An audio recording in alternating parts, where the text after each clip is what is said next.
Porque jovens e até mesmo adultos sofrem por não se sentir pertencente em suas relações. Muitos de nós, em nossas imaturidades, de formas diversas, nós sofremos com a rejeição.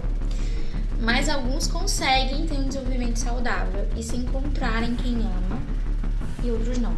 Eu vou te mostrar o que a série Adolescência mostra sobre 4 eus que a gente tem que refletir para descobrir o que é que pode estar por trás disso, para que você e outras pessoas até mais jovens, né, que estão ao seu redor, que estão no seu meio, possam encontrar um caminho para amadurecer e aprender mesmo com essa temática que a série traz.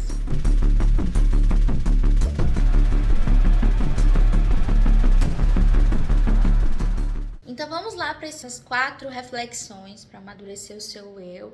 E a quarta, gente, é que vai ter as orientações bem práticas que vocês, ao sair desse vídeo, já podem praticar, tá? Então vamos começar. O primeiro eu que a gente deve refletir, o nosso eu adolescente, né? Quem você era na sua adolescência. Não sei se vocês lembram, às vezes quando a gente se torna adulto, a gente esquece que um dia foi adolescente, né? Eu lembro muito bem, porque tô sempre em contato com adolescentes, então acaba ajudando a me fazer memória, né, disso.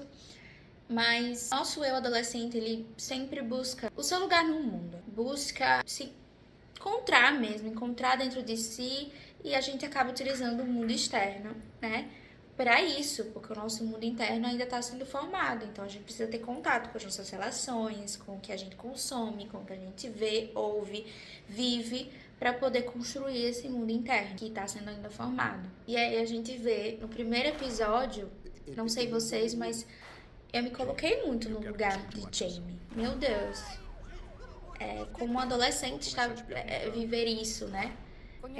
E 13 anos, gente. 13 anos para, principalmente acho que para os homens, mas acho que para qualquer jovem, 13 anos é bem o início da adolescência, assim, é quase você saindo da infância mesmo, né? Então é muito prematuro, né? Estar vivendo isso e a gente descobre já no primeiro episódio do porquê que ele tá vivendo isso. Mas eu acredito que até a gente ter certeza, né, de que ele foi o autor do crime, a gente se compadece, né? Eu acho que é natural, pelo menos a gente questionar, né? Meu Deus, será que é capaz de fazer isso? Tudo isso porque a gente se coloca no lugar do Jamie. Todo personagem que a gente tem algum tipo de conexão, a gente tá se colocando, né, no lugar dele de algum modo, sabe? Mesmo pra dizer eu nunca faria isso, ou até pra dizer, meu Deus, como é que eu me sentiria assim, eu não me sentiria assim, enfim, né? Isso é importante, a gente precisa se conectar com o nosso eu adolescente pra entendê-los, né? Pra entender o que é que a gente tá vendo, se a gente tem, né, na vida real também. Tô aqui com a minha cola, tá, gente? Vamos lá. Então, vamos imaginar que a gente tá buscando, né, esse nosso lugar no mundo externo para que a gente construa o nosso mundo interno. Esse é o eu adolescente de todos nós, tá? Mas a gente começa a sentir medo de ser rejeitado nesse mundo externo, né? Muita coisa que o Jamie mostrava ali, não só um medo assim real ali com a polícia, mas é um medo que perpassa mesmo toda a sua fase ali de início ali da adolescência, talvez até final da infância, que é o medo de ser rejeitado pelos seus semelhantes, o medo de ser rejeitado pelas pessoas, né? O medo de não ser aceito, de não ser amado, né? Muitos de nós já sentimos isso também. Só que se a gente fica muito preso no medo de ser rejeitado ou rejeitada, a gente acaba fazendo coisas para não ser, e coisas forçadas, né? Então a gente acaba entrando e replicando talvez comportamentos e falas do que a gente absorve ou entende ali como parte do processo para não ser rejeitado, para não ser excluído, não ser desamado, né? Não ser não amado. Isso não funciona porque não é sólido, né?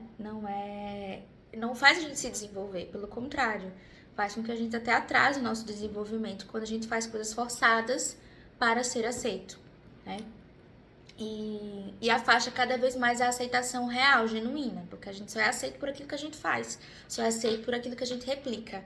Então, provavelmente, Jamie, para ser aceito, né, teve contato com alguma coisa para se sentir pertencente a um grupo, enfim, ou para lidar com a rejeição que a gente vai descobrir que ele vivia, né, de bullying, enfim, de exclusão, de até agressões, provavelmente ele deve ter vivido, porque ele vivia num âmbito, boa parte da vida dele era num âmbito violento, que era a escola, e a gente vai descobrir no segundo episódio, mas também a internet é extremamente violenta, né? E a gente vai descobrir lá no último episódio que ele ficava até madrugada na internet, né? Então, principalmente para alguém que está sendo formado, muito perigoso, né? Porque a gente vai entrar em contato com o mundo externo, é um recorte da realidade, né? Então a escola era um recorte da realidade, a internet é um recorte do recorte da realidade. Mas que para um ser em desenvolvimento, aquilo parece ser o mundo dele, ser todo o mundo. A escola é todo mundo, a escola, né? E a família, a gente vai descobrir depois que a família, assim, claro que sempre tem uma certa influência, uma certa responsabilidade no desenvolvimento do adolescente, né? Crucial. Mas eu sinto, mostrou mais que ela foi omissa nesse sentido, foi ausente nisso. É como se realmente ela estivesse a parte da vida do Jamie, né? Ou que a forma com que a família se relacionava, principalmente os pais, né? Se relacionava com ele, não supria o todo, né? Não supria as necessidades completas dele. Talvez porque faltava informação exatamente do que esse eu adolescente de Jamie precisava, necessitava de verdade, né? Buscavam fazer aquilo que intuitivamente ele tinha, e a gente vai chegar lá, ele precisava intuitivamente, mas às vezes o que ele precisava era diferente. E no final das contas, esse ser aceito é uma máscara, né? É uma superfície, é o superficial, é a ponta do iceberg dessa necessidade de Jamie para uma necessidade, na verdade, de ser muito mais profundo, que a necessidade de ser amado, de ser respeitado, de sentir que ele tem valor, porque é primeiramente a certeza, né? Ou pelo menos uma leve convicção de que eu tenho valor, que eu vou construir esse meu eu, esse mundo interno, tá? Então, o valor que a família te dá importa muito, né? É o primeiro, é a base de tudo. Mas às vezes ela não é traduzida para o adolescente da melhor forma com que ele consegue receber. Isso, consegue absorver. E aí ele vai buscar entre os seus semelhantes essa forma. Só que se tá todo mundo ali, imaturo, né, em desenvolvimento, vocês acham que o adolescente ele vai construir o seu eu com outros adolescentes, um eu maduro? Não. Né? Um eu propício a amadurecer? Não. Então a grande questão do eu adolescente aí, que mexeu aí, que foi prejudicial, que mais afastou ele de ser realmente amado, de ser realmente se sentir uma pessoa com valor, com respeito, enfim, foi realmente buscar não vivenciar esse medo de ser rejeitado ou ter um acolhimento a esse medo de ser rejeitado nas fontes erradas. E aí a gente vem para o nosso segundo eu, que a gente tem que refletir, que é o nosso eu adulto. Que adultos, se você é adulto, né? Se você não é, continue assistindo. É importante para você, inclusive, pega o primeiro eu, né, para refletir, mas o segundo eu que a gente tem que refletir é que tipo de adultos nós estamos sendo. Para nós mesmos, né? Para outros adultos, mas para os mais jovens. Que desde criança, adolescentes, enfim.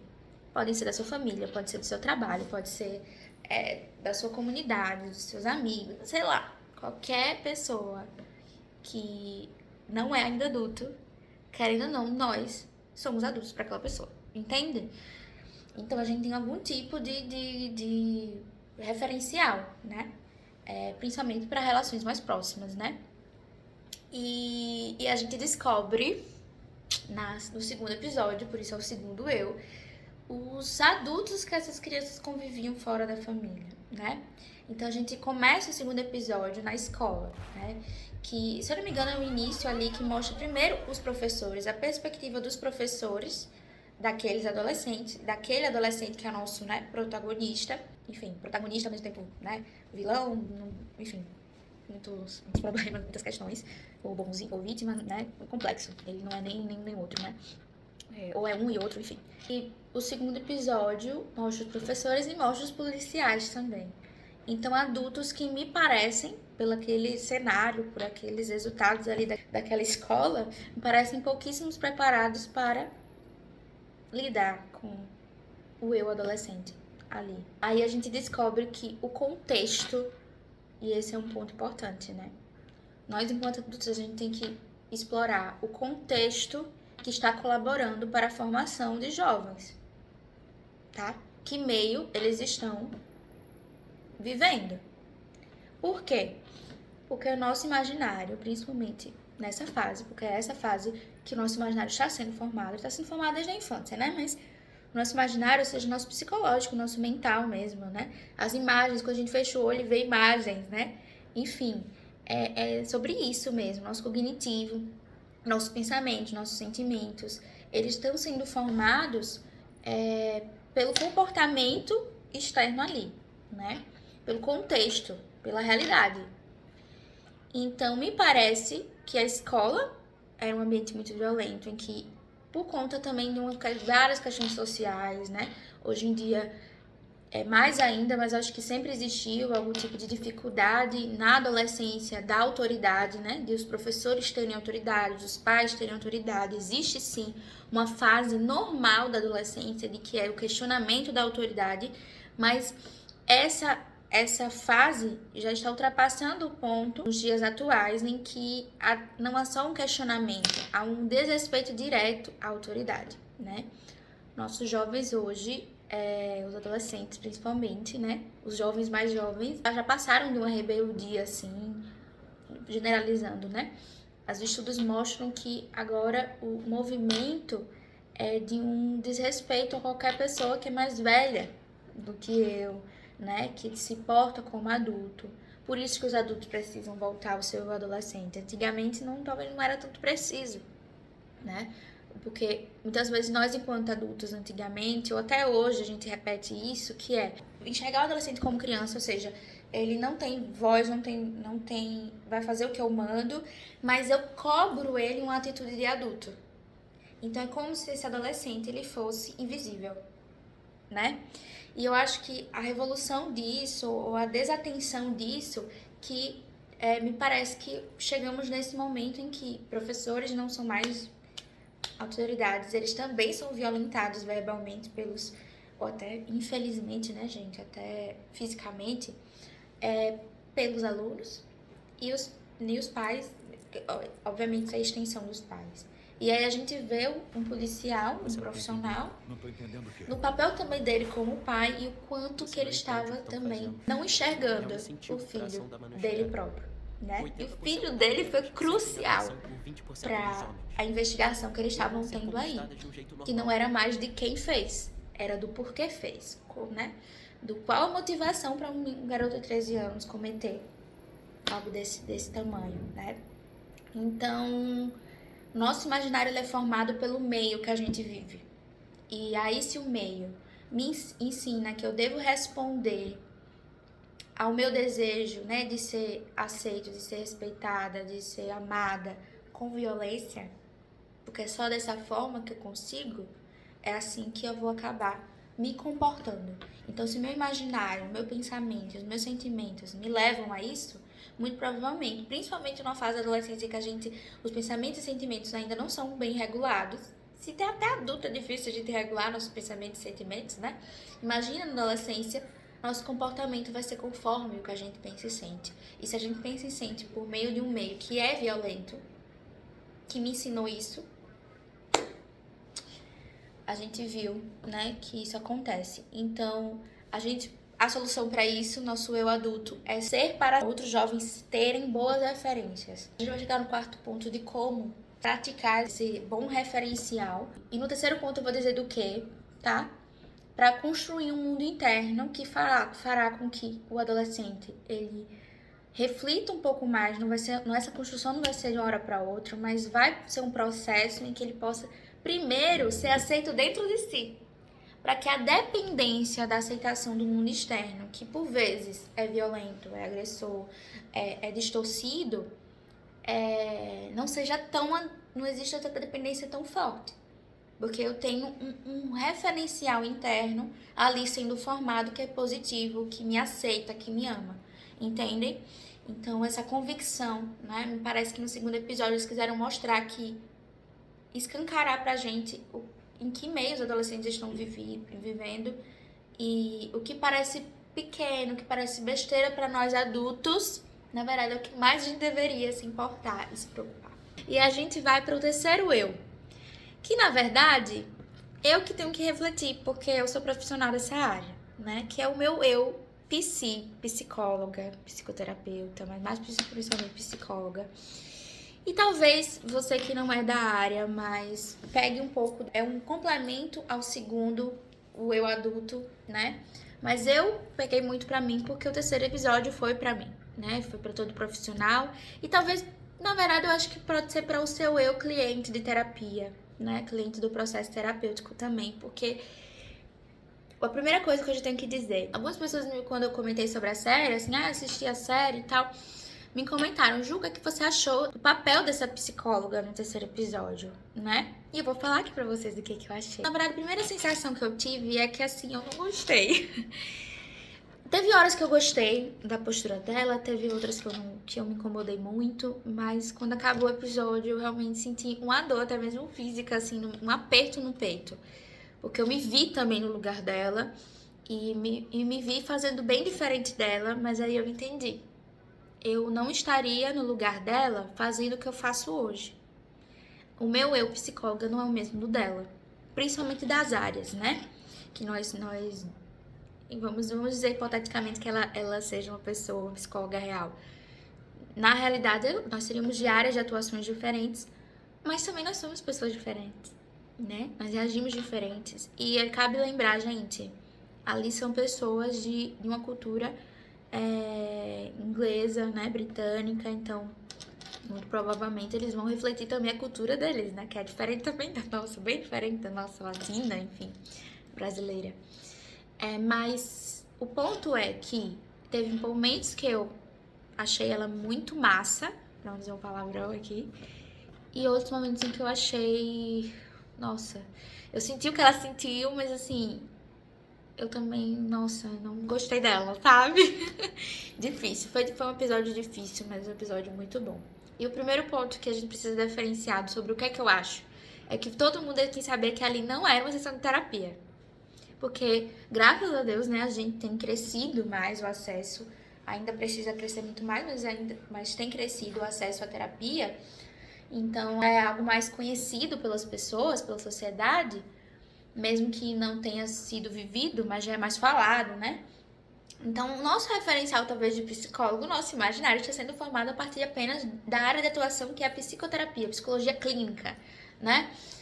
E ali, na verdade, né, pelo que eu conheço ali, não sei ao certo como é o trabalho de fato lá na Inglaterra, mas do que eu conheço aqui, faz parte da área de atuação da psicologia jurídica, forense, né? E ela estava ali fazendo uma avaliação psicológica, ela falou sobre isso, né, para ele, para ter informações para o julgamento ali do caso dele. Então, o objetivo da terapia é o amadurecimento, né, daquela pessoa. Claro que cada cliente vai ter um objetivo, mas o objetivo da terapia, no geral, um resumão, é amadurecimento, né? Psicossocial, chama assim.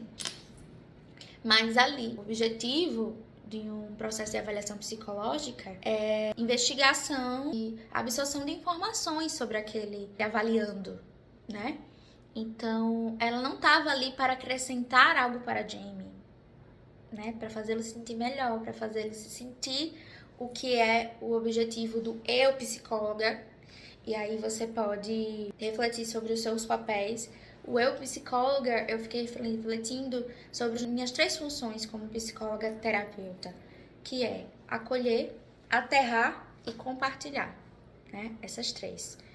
Essas são as funções do seu psicólogo, da sua psicóloga quanto terapeutas, mas a dela não era. Ela teve sim momentos em que ela buscou acolhê-lo, mas era no sentido de para se vincular.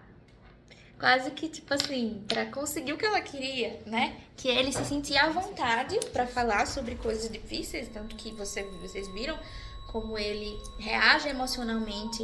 Ele não tem uma boa regulação emocional, né? Naturalmente pela idade, mas também porque o imaginário dele já estava prejudicado também. Esse mundo interno estava muito bagunçado, muito prejudicado, muito imaturo. E até, enfim, talvez com uma questão ali de transtorno, né? Mas que não dá pra gente fechar esse diagnóstico pelas informações, assim, poucas, né? É uma mini série, então não dá. Mas ela buscou vincular-se com ele para se sentir à vontade para poder falar sobre esses assuntos, né? O aterramento dela que foi complicado, porque o aterramento no processo terapêutico, o aterramento é o quê?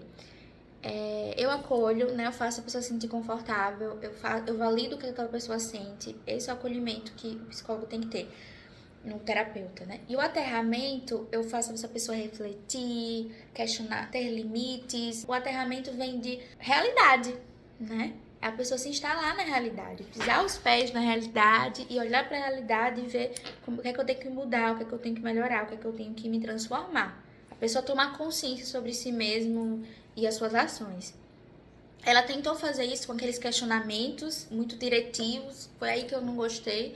Eu achei que os questionamentos dela foram muito diretos, eu entendo que é uma avaliação que tem um objetivo ali de pegar informações, né, arrecadar informações, mas eu achei que ele ficou muito aversivo, né, muito resistente a entrar nesses assuntos, e faz parte da resistência, né, temos que lidar com as resistências da pessoa que a gente tá ali avaliando, enfim, mas eu acho que foi de forma muito insistente, né? Talvez na realidade, com certeza, se ela fosse uma profissional, né, da realidade, ali uma ficção, eu acho que teria mais manejo para as perguntas insistentes, principalmente sobre o tema mais delicado, que era a masculinidade, a própria relação do Jamie com a vítima, né? Enfim. E o terceiro ponto do terceiro eu, que é o psicólogo, que é o objetivo, a função que a gente também tem que ter de compartilhar. Me parece que ela primeiro fez isso, se mostrando ali de igual para ele. Eu achei interessante algo que ela fez, que foi muito legal, que foi quando ele teve a primeira explosão emocional dele, né, de agressiva dele, de jogar o chocolate quente, de se levantar e botar o dedo na cara dela. Vocês veem que ele se levanta para ficar maior que ela, para mostrar o poder sobre ela, porque ele estava se sentindo indefeso no momento que ela começou a insistir nessas perguntas, sentindo ameaçado, teve medo de não ser aceito, de não ser. E a gente vai pegar no final do episódio que o maior desejo dele ali era ser amado. Não no sentido amoroso, mas no sentido fraterno mesmo. E aí entra o compartilhamento, né? O compartilhamento vem de uma relação fraterna, uma relação de igual para igual. Mas enfim, voltando nesse momento em que ele se levanta, que ele se coloca acima dela, né, pra dizer assim, não vem jogar o seu poder sobre mim quase, né. Ela sai, é importante, ela saiu pra se regular, né, pra respirar fundo e pra ele também, né. Tem um momento ali sozinho, enfim. Mas principalmente pra ela, né, se regular, e ela volta e ela coloca a cadeira do lado dele, né? Eu vi uma psicóloga falando sobre isso e eu realmente também reparei. É aí o momento que ela faz esse compartilhamento, tipo assim, eu estou aqui querendo mostrar pra você que eu não tenho medo, que eu não tô querendo ter poder sobre você, tô do seu lado. Mesmo depois de você explodir em cima de mim, né? Então, interessante, curioso e até corajoso, né? Ela ter feito isso, e isso é o compartilhamento, mostrar que é possível ter uma horizontalidade naquela relação, mesmo que seja uma relação que não é necessariamente de amigos, né? Mas existe uma relação, um vínculo ali. E no final, aí que o final me quebrou, né, gente? O final, assim, me destruiu de uma forma que eu nem sei, assim. Quando o encontro deles ali acaba, a conversa deles acaba de forma abrupta. Não sei se ele sabia que era ali a última, me parece que ele não sabia, mas ele deveria saber, né? Eu acho que era justo ele saber. Me parece que ele foi pego assim de surpresa e isso foi uma ruptura muito grande, porque havia ali uma esperança do desejo dele ser atendido, de ser aceito, de ser respeitado, de ser amado, de ser ouvido, né? De ser acolhido, sabe? Ela não podia dar. Porque ela não era nem a terapeuta dele, nem a terapeuta pode dar aquilo, né? A gente dá enquanto relação terapêutica esse acolhimento, mas a verdade é que essa pessoa tem que buscar esse acolhimento em si mesmo, nas relações, enfim, de amor, de afeto que ela tem fora, relações diárias dela. Mas a esperança que ele tinha ali, no ambiente que ele estava muito envolto de violência, né? No centro, né? Socioeducativo ali que ele estava. Enfim, ela rompe com isso, ela não responde à fome que ele tinha de afeto. né? A gente chama isso no psicodrama de fome de afeto. Me parece que Jamie tava ali, literalmente pedindo para ser ouvido, pedindo para ser amado, né? Gostado, né? Nas palavras dele. E ela não responde a isso, né? Então isso me doeu, porque é muito difícil a gente ver, realmente a gente vê isso muitas vezes, né, em consultório, e é difícil pra gente, pelo menos pra mim é. No meu OPC é difícil ver. Mas aí a gente tenta no processo terapêutico dizer que não sou eu que preciso dar esse sentimento, né, a pessoa, mas sim ela buscar nas relações dela e em si mesma, né, esse amor, esse gostar, sabe? Mas numa relação terapêutica que não é aquela dali, ela não podia dar aquilo, né, pra ele, porque não era uma relação terapêutica. Mas eu sinto que havia sim, no meu sentir, assim, na minha análise como pessoa, nada como psicóloga, era de que havia assim um sentimento assim que ela queria que ele fosse aquilo que ele estava dizendo que ele era, bom, né? Então ela queria muito que ele não fosse culpado, me parecia que ela buscava, né, encontrar isso. Então, esse é o psicóloga, né, que eu me coloco, mas talvez você precise refletir não como psicóloga, se você não for, mas é de acolher, de aterrar e de compartilhar. Então, o acolhimento, que é dar algum tipo de vínculo, de base para o outro, né? O aterramento, que é também, tipo assim, não só passar a mão na cabeça, mas mostrar uma realidade, né? Palpável, enfim. E o compartilhamento de não se colocar acima, né, do outro, ser algo que é de igual para igual. E aí nós vamos para o quarto eu. E fim, tá? Nós estamos terminando, então, essa quarta e última parte, o nosso eu família. Como não se colocar no quarto episódio no lugar daqueles pais, daquela família, né? O quarto episódio eu achei que quando eu comecei assistindo, eu disse, ai meu Deus, esse episódio vai ser muito chato, o que é que eles estão querendo mostrar? Tipo, a família seguindo em frente, entre aspas, muitas aspas, né? Porque já dava pra ver que eles estavam tentando muito, né? Seguir com a vida. E vai ser isso. E aí a gente mostra o quanto que o luto, pela ideia que a gente tinha de quem a gente ama, é doloroso, né? Porque a ideia que a gente tinha da pessoa que a gente amava, quando a gente se contrapõe com algo, com uma realidade muito diferente desse ideal, é um luto, né? Não tem como a gente voltar àquela ideia. A gente tem que lidar com a pessoa que a gente tem ali na nossa frente, com a realidade que a gente tem na nossa frente. Esse é o aterramento, né? É lidar com a realidade ali posta e que existente, real na nossa frente, concreta. Então, o que é essa família, nessas reflexões que eles se perguntam, né? Será que a gente poderia ter impedido? Será que a gente poderia ter se importado mais? E que bom que eles fazem essa reflexão. Porque o que a gente vê de diferente de muitas séries sobre esses crimes, né? Crimes assim, é que a família sempre tem uma colaboração, né? Ou uma família que negligencia os filhos, né? Os jovens. Enfim, uma família que tem casos parecidos. Alguma questão, e eu acho que desde o primeiro episódio a gente questionava isso, né? E a gente vai ver que era uma família comum, de pais comuns, de uma irmã comum e até funcional, uma família muito funcional. Só que, e acho que é importante a gente pensar nisso, né? Coisas ruins acontecem, coisas trágicas acontecem não só com pessoas disfuncionais, né?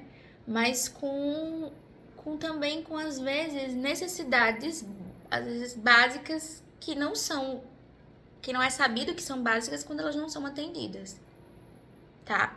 E porque também não existe só a família na realidade de nós sujeitos. Existe todo mundo. E que se a família não supre uma necessidade básica, o externo vai suprir de uma forma, por vezes, distorcida. Eu digo por mim, gente, que enquanto família, eu também tenho, né, até hoje, uma família muito funcional, mas eu vivia muito protegida do mundo externo, né? Até os meus 15 anos, eu não, talvez, obviamente, por ser muito jovem e por não ter vivido experiências mesmo com outras realidades diferentes da minha família, né? muito funcional, da minha escola ali que era ok também, que era funcional, não tinha vivido ainda, conhecido histórias, né? Enfim, entrado em contato com histórias muito diferentes da minha, no sentido até negativo, né? E foi com 15 anos, quando eu comecei a uma vida em comunidade, né? Por conta da minha religião, na minha prática espiritual. Então, eu comecei a ver outras histórias, testemunhos de outras pessoas e comecei a sair da bolha que existia, que da minha família saudável, né? Ok. E perceber que também eu tinha faltas, mesmo tendo uma família estruturada, funcional de base, né? Que eu fui, inclusive, buscar no processo terapêutico que tenho até hoje, minhas necessidades emocionais atendidas por mim agora enquanto adulta, né? Algumas delas. Tive um meio muito saudável, que foi um meio religioso, que pra mim foi muito saudável. Mas se outras pessoas tivessem essa quebra da bolha da família por um meio que não é saudável, né? Então, o que é que nós, enquanto família, enquanto nosso eu família, podemos fazer para que aí vem as orientações práticas, né? Para a gente cuidar desses jovens e talvez entender essa necessidade, atender essa necessidade deles de serem aceitos, de serem que escondem, na verdade, a necessidade básica de todo ser humano de ser amado, né? De ter um eu valorizado. E aqui eu não quero enfatizar tanto o recorte de realidade que esse menino viveu, do tipo de masculinidade, dos grupos tecnológicos que ele vive. Eu quero algo mais amplo para poder abranger outras realidades mesmo, né? Então, algo que vai servir para todos os adolescentes é, primeiro, a validação emocional, que vem daquilo do acolhimento, que basicamente é realmente se interessar e escutar. A validação emocional é muito sobre escutar aquele adolescente, aquele jovem. Muitos adultos perguntam já querendo responder. Muitos adultos cobram um comportamento dos adolescentes de adulto, não acolhem os comportamentos naturais do adolescente. Não é acolher de achar que tá tudo bem, mas é de se interessar, de levar a sério, de perguntar. Então é preciso perguntar o que a pessoa fez naquele dia, o que aquele jovem fez naquele dia. Se interessar porque que ele fica até 1 hora da manhã no computador, né? Ah, mas o meu adolescente, meu filho, minha filha, meu irmão, minha irmã, enfim, meu sobrinho, não responde. Mas você pergunta? Continue perguntando. Tá. Se coloque à disposição para ouvir também. Pode não ser que ele não responda hoje, mas se você se coloca à disposição para ouvir, para acolher, se você se interessa genuinamente, não é quebrando a privacidade daquela pessoa, abrindo a porta do quarto, mexendo no computador, abrindo o diário, não é isso. Pode ser que precise fazer isso, não tô dizendo que tá de todo errado, mas que eu acho que não deveria precisar, sabe? Deveria ser dar vazão, estar ali. Não ser a pessoa que vai e abre, mas estar ali do lado, caso a pessoa queira mostrar, né? Se interessar. Isso é básico, mas muitos de nós adultos acreditamos no ideal que o meu filho deveria ser, o meu sobrinho deveria ser, o meu irmão deveria ser, e não abro os meus olhos para quem está na minha frente. E a segundo quando o filho responde, então a gente está falando de escutar, validação emocional, escuta. Quando o filho responde, acolher essa resposta. Não já retrucar, não já proibir, não já punir de cara. Você pode orientar, né? Mas com punição. Isso é da antiguidade da psicologia. Um teórico clássico da psicologia, Skinner, via que punição, ele viu lá com ratinhos, com animais, tá? Imagina com o ser humano. Punição não fazia aquele ser aprender algo novo, fazer ele ter medo da consequência do comportamento, mas não fazia ter medo de fazer, da consequência. Então, punição faz com que coisas escondidas sejam mais possíveis de serem realizadas, né? E mesma coisa da proibição, de se sentir invadido. Então, precisa acolher, engolir às vezes aquele bolo da garganta, lidar com isso na terapia, da impotência, de tipo assim, meu Deus, o que é que eu faço, né? Refletir, parar pra pensar o que é que eu deveria fazer. mas orientar. Sim, precisa ensinar o que é certo, precisa dar limites, precisa às vezes discutir sobre alguma coisa, né? Sobre algum erro, corrigir. Corrigir não é necessariamente punir, corrigir não é necessariamente proibir. Então, correção é diferente. Mas a correção ela tem que vir depois de um acolhimento, aquela resposta. De eu saber escutar, de eu saber receber aquela resposta. Porque quem é o adulto da relação é você, né?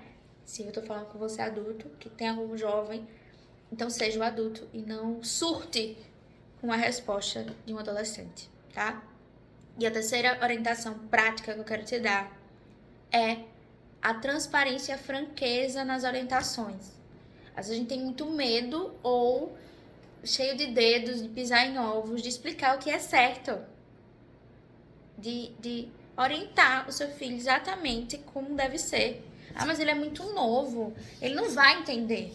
Tenta encontrar uma linguagem que ele entenda, né? E eu falo, eu explico, mas ele não faz. Educação, gente. Amadurecimento, inclusive. Não é miojo de 3 minutos. Não é botei lá, 3 minutos tá pronto. Porque não é saudável 3 minutos. O amadurecimento real, concreto, ele é uma semente que a gente rega hoje e talvez só vai dar frutos daqui a um tempo. Mas tem que continuar regando. Se você deixa de regar, vai dar frutos? Então, não deixe de explicar, não deixe de ouvir, não deixe de acolher, tá? Então, e não deixe de dar voz mesmo. Lembra, o adolescente, ele tá querendo encontrar o seu lugar. E talvez você, para ser uma boa referência, você precisa ser um bom lugar para que ele seja bem recebido, que ele seja escutado. Um bom lugar de exemplo, né? E eu acho que a família refletiu sobre isso, os pais, né? Principalmente o pai. Aquela cena final do pai é muito dolorosa, né? Foi ali que eu realmente me debrucei em lágrimas. Porque ele realizou simbolicamente, a gente chama assim, a despedida do filho ideal que ele tinha na cabeça e do pai ideal que ele tinha na cabeça que ele estava sendo. Ele repete algumas vezes, mas eu sou um bom pai. Ele é um bom menino. E isso talvez não seja mentira completamente. Mas não é toda a verdade. Um bom pai pode falhar, um bom pai pode ter faltas, porque ele também teve.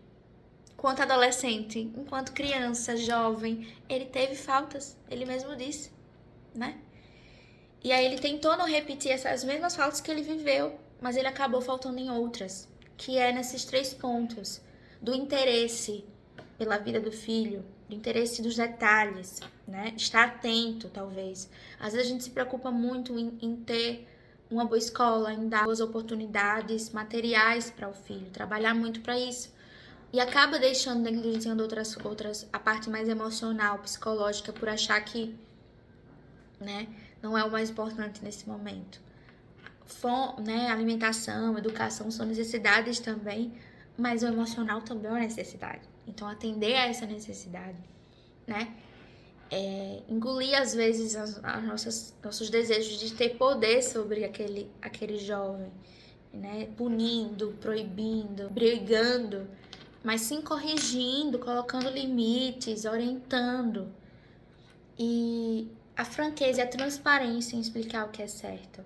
Às vezes a gente, assim como ele, né, virava os olhos para não mostrar o sentimento que ele estava sentindo, para não mostrar que ele também é humano, e que ele também erra, que ele também falha. Mas às vezes o que aquele Jamie precisava era daquele olhar do pai, que ele engolisse um pouco naquele momento as necessidades dele, de esconder a vergonha, mas de que olhasse que, tipo assim, você pode não ser bom nisso, mas eu tô aqui ainda com você, né? Então, acho que quem assistiu vai entender do que eu tô falando. Então, essa realização de pedir desculpa, de se despedir desse ideal de filho, mas de pedir desculpas também por esse ideal de filho, é muito forte, né? Mas talvez aí vai construir uma paternidade, uma relação parental mais real, não tão ideal.